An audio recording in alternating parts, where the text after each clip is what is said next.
Wait. Show us your friends.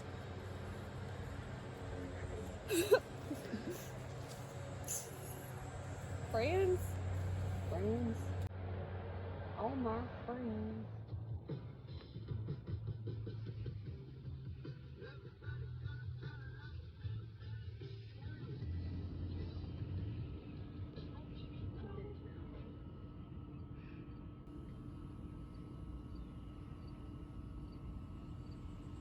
Can you tell me a bit about your solo trip? My solo trip? Yeah. Well, that was, very high point in my life. It was just like freedom, seeing the most beautiful parts of the world.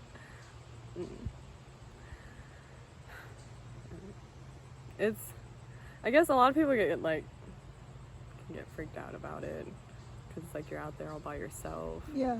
But I guess just like having faith and trust, like knowing I am protected and supported, but also like being aware of your surroundings and not letting your guard down. But I don't know, whenever I do get anxious or scared, I would just feel like everything's working out best case scenario. Yeah. Or like I don't know, just envision my angels and then they're just like watching over me, and like whatever's meant to happen will happen. And I don't know, it causes a lot less anxiety if you just like accept everything. Where did your travels take you? Well, I went out west. We went to Utah and to Arizona and New Mexico, a little bit of Colorado in the trip. That's where I started. And just went to a bunch of national parks and car camped and hiked so much stuff. Was there something that made you want to do that? Well, just like being out west and like I had some money saved up, and it's like I'd been saving up to go on a road trip because I knew I just like my soul was calling to see the world. And then the trip was just filled with synchronicities, knowing that I was meant to be there, absorbing all the information and messages that I got, and it's just cool. Earlier you mentioned angels. Can you talk me through that? Yeah, I don't know, let's see, so angels were kind of introduced, like obviously they're like Christians when I was younger, but then like as I got older I wasn't like religious, but then I started following Amanda, which is the owner of Nuvita, and she talked about angel numbers, and then I like looked up ones that I was seeing, and then I got like really strong messages come through, and then I would just like hear these inspirations that I talk about angels, and I don't know, it just like resonated with me. Like it might not be angels, but it's just like energy of like pure light, like no good in them. So it just like the term angel seems right for me. But yeah. I don't know, you can call upon like archangels or angels. Archangels, they have like a more specific purpose that they could help you with. So I don't know, they're really strong and they'll like send your angels. But like if you just like envision a body, like a light, a golden ray, it's like you're almost immediately protected. Like your mind is your strongest thing, and if you don't want the negativity in there, like I know you can almost always make it go away. Like you can't always, but like I don't know, you can to an extent like call in the light so that it's not just darkness in your mind. But I don't know, I guess they save me in ways. They communicate with me through like numbers, or like I don't know if it's them communicating with me through like actions the universe does, but I don't know. Do you feel like that's something that helps you with anxiety? Like if you're going through something, you're like, I just need to focus on what makes me feel positive. Mm-hmm. Yeah, I guess it does. Yeah. I mean, sometimes I do other things because like my mind doesn't always think of that when I'm in like a high anxiety moment, so I just have to like switch my mind off to like something else. Just like interrupting their train of thought can just like help with the anxiety, because it just like instantly cuts off that anxiety thought. So is there any symbol that you find that you see more than others? Birds a lot. Oh wait, actually hearts. I see hearts a lot. I made a altar, well it's like a little mandala gifting thing for the earth. So it's like I give it flower mandalas, and then the other day I had a leaf that was in the shape of a heart left there that I did not put there, and I was like, that's so beautiful, because like Well, when I went on my road trip, I hiked up Angel's Landing to Zion. It was in Zion. And then on my way up, this little girl was like, I heard there's going to be angels up there. And, like, I'd been thinking that the whole time. And, like, then all the way up, I saw, like, hearts shaped in the rocks. And, like, in the freaking clouds and stuff. And I don't know. For some reason, that's just always had it all been there. So spending a lot of time in nature, too, probably helps with that, Yeah, right? definitely. Nature helps with connection to source. It really does. When you were on your travels, did you meet a lot of people that felt similar ways? Yeah, and like extreme synchronicities. It's really cool.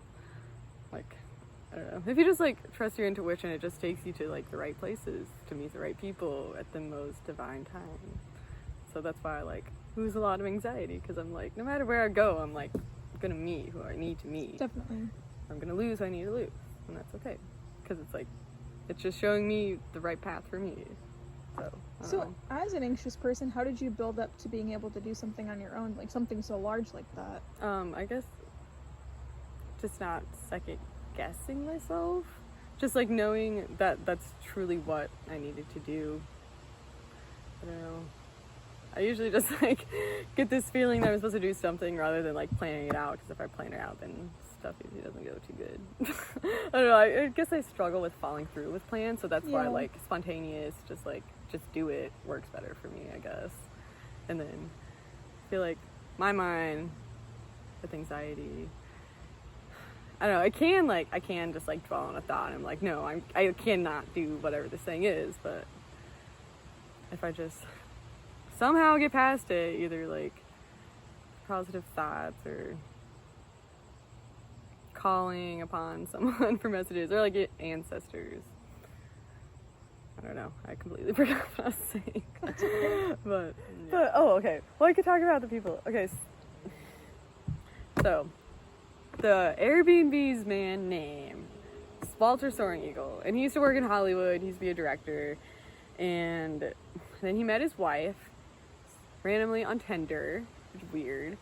But those are like the type of people they are. But she put out there that she wanted a like space cowboy man to come and swoop her off, or whatever. And then he came around and like he's this total like trip. But so they're married now. So I don't know what way that was. Stayed with them. Oh, I was gonna talk about the people. Okay. There's two people staying there when I stayed there. There was Frick, I forget his name. We'll call him W. Okay. And oh no, I forgot her name. That's okay. I'm off first. Well, let's see. Okay. Well, she was pretty cool. So she is a CrossFit trainer from Oregon or Washington, and she said that her mom is completely convinced that she was conceived by aliens. Interesting. Yeah, and I don't know, because evidently she doesn't look like her, and she has like really, really big eyes. So it's like I could kind of see how she's an alien, but it's like, didn't her mom know? But anyway, so that's like kind of the crazy people that it brings in, and that's not even a crazy person. There was Sunrise. That's her hippie name.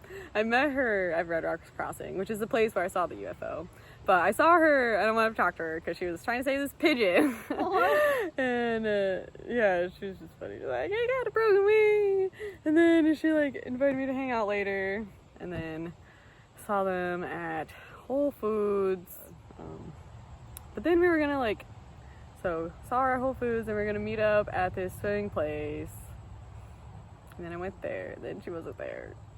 And then that was the last time I saw her.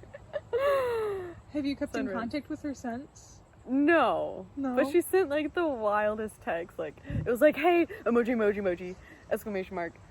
Everything was like filled with emojis. Yeah. It was amazing. I think she's just total space case. A little bit. But she was cool. But she was really excited because she wanted to go check out this statue of this adventurer. Because evidently there's a tale that if you look under her skirt, there's like a really detailed penis. Interesting. And so she was really excited to go check that. And I didn't know that's what that statue was because I saw a bunch of people looking at it, but turns out that's what it is. They were checking out his balls.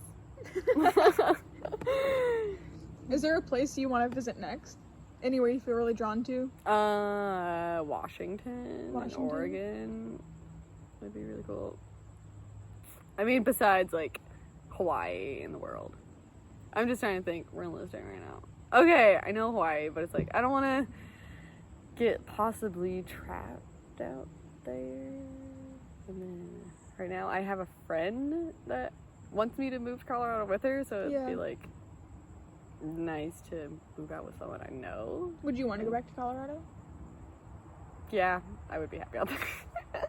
I mean, I would be like close to everything, like Arizona, Cali, Washington, the mountains. Yeah. Hiking every day. Skiing. I don't know. Areas just with a lot of nature to explore. Yeah.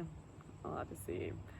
Only because I feel like we're so like isolated over here. It's like you can go to Ohio or Pennsylvania. Yeah. I'm just kidding. You could go to other places. You can go to the UP.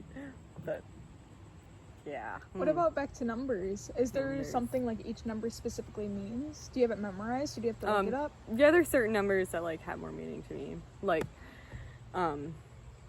it really struck me hard how she was like, I can't have anything add up to 6 because like my birthday is 4/2 and it adds up to 6, so it's like anything 4/2. It's like I've been getting 4/2 come to me a lot, which is like you really, really need to step into your power and like speak up and just speak your truth. Yeah. And like I got that really strong this morning. I'm sorry, I was You're okay. So emotional, but do you want to talk I don't about know. It's that? just like a lot of energy just comes through me, and it's like I don't feel sad. It's just like the way my body transmutes energy, I guess. Yeah. I don't know. It's like a happy cry. What was the question again? Talking about numbers. Oh yeah, numbers. 4, 2, 6. 13 has for some reason always been my favorite number, and then Ariane, I have her sticker on my bottle. I like really love her art, and like I guess her number is like also 13, and then I guess like 13 is like kind of a star fan, so it's like cool I align with her so much, and then her number is like 13, but like for some people 13's unlucky, but or 11 or 11 like that means an angel is near, or like someone's near, like an energy's near, or you need to pay attention to your thoughts in that moment because it's trying to like tell you like you need to do something or like change something. In your mind, does an angel look a specific way? Is it a specific what? Like, does it look a specific way? Like, does an angel look like a woman, or does it look like just a beam of light, something like that? Well, yeah, I guess it's just like figures of people, and I don't usually like see them with wings, although they can sometimes have wings when they appear in the clouds. I don't know. They usually tend to be more feminine, but like archangels are male and feminine, so yeah. Did you grow up religious? No, my mom never took us to church, but like when we moved schools, we got a friend. Okay, so it was like me and my brother were friends with like, you know, brother and sister, and like their family were like pretty religious, and they would take us to church on Sundays, and they were like really awesome people. So we would go to like church with them sometimes on Sundays, and then vacation Bible school a couple summers, but then like I never was like religious. But the other day it was crazy, like we used to always pray at dinner with them, and the other day all of a sudden I was like about to buy food, and then I like said it right before it, and then I was just like blessed with an abundance of blessings that day. It's, I don't know, It felt really words good. are just really powerful. Yeah. Shit's cool, man. Where did you move from? Well, I was from one town in Ohio to another town. Gotcha. Yeah. And how did you make your way to Michigan? We moved to Florida with my aunt, and before then my mom had gotten a divorce, and when we moved down there, my mom met her boyfriend at the time, and he was from Fruitport, Michigan. Yeah. So their relationship went well, and so we moved up here with him. And I established some roots. Talk about gardening? Yeah, always. Yeah. What got you into wanting to create your own, build your own garden, make food? Well, I don't know. Probably just like always wanting to be outside, and like I hadn't always dreamed about having my own garden. Like, I did a gardening job, and then I was in a place where I couldn't like have a garden outside, and it was like only indoor plants. So then when I was able to move back to Michigan and have a garden after like doing multiple gardening jobs, and like I don't know, just like guess from the time like when I got my first gardening job, or like before that to like now, it was just like a complete like lifestyle change, because like I had no idea what I wanted in life. And then I found out nature is my passion, and that I really connect with plants, growing your own food, and I don't know, it's just like a really important skill to be able to have. And I guess COVID also like brought that out a lot. Like people really need to be able to like grow their own food if like they aren't able to go to the grocery store. And so I don't know, it's cool to like be able to teach myself stuff for like things I'm gonna be able to do for the rest of my life. I mean, I rolled up and you're literally like over here sweating over your tomatoes. Right. I'm like, these babies need love. And it's huge. It is a huge garden. It teaches you a lot of lessons too, like that you wouldn't think. Like you need to cut out a lot of growth to like make room for new growth, and it's just like your freaking life. Like get rid of the freaking old shit. Yeah, welcome in all this new that's like ready for you, that you just need to make space for. And so you picture yourself having a gardening job, probably for the rest of your life? Plants. Something definitely. To do with the outdoors. Yeah, because like plants just give me like a feeling like no other, I guess. And it's just like, really fulfilling. Like you get to just like grow your own food, or like grow your own flowers, or just create like a meditative space.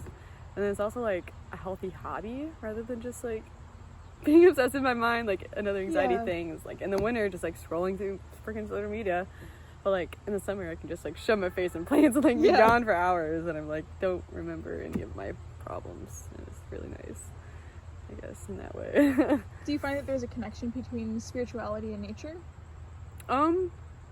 Yeah, I think so, because like the more love and like attention and like I don't know, just like understanding of plants you have, the better they're gonna grow. And it's also like I don't know, testing your patience too, and like a lot of other things. It's like a lot of stuff you could try so hard for this thing, and then like it just doesn't work out. But it's like I don't know, it's fine. You just use it as a growing experience. Like you just learn from that, and then you do better next year. Probably easy to get lost in it too, in a positive way. Yeah, definitely. Definitely got my viney trellis. And then some. And lots of it. So many critters.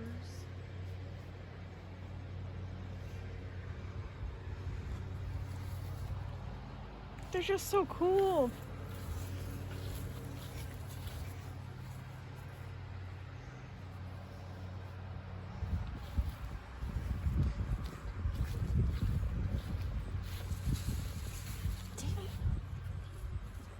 All the beetles? I was trying to grab one. Yeah. Did it fly off? It did. Do you know how they got here? I don't. Well, Japanese beetles came from an island. And I guess, I forget what island. Is Japan an island? I don't know. Okay, so then probably came from Japan, but they tried to limit it to where they didn't export any plants. And they didn't listen. So now they're everywhere. So now we have infestation. And now they're eating your plants. And now they're eating everybody's plants.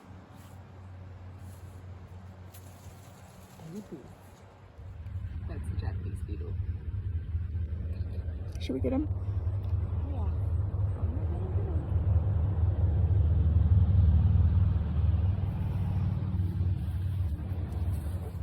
Flowers drying, but I was like, it might be like kind of cool if they all just like disintegrate into the earth right there. Yeah. Or maybe I should give it a clean slate every time.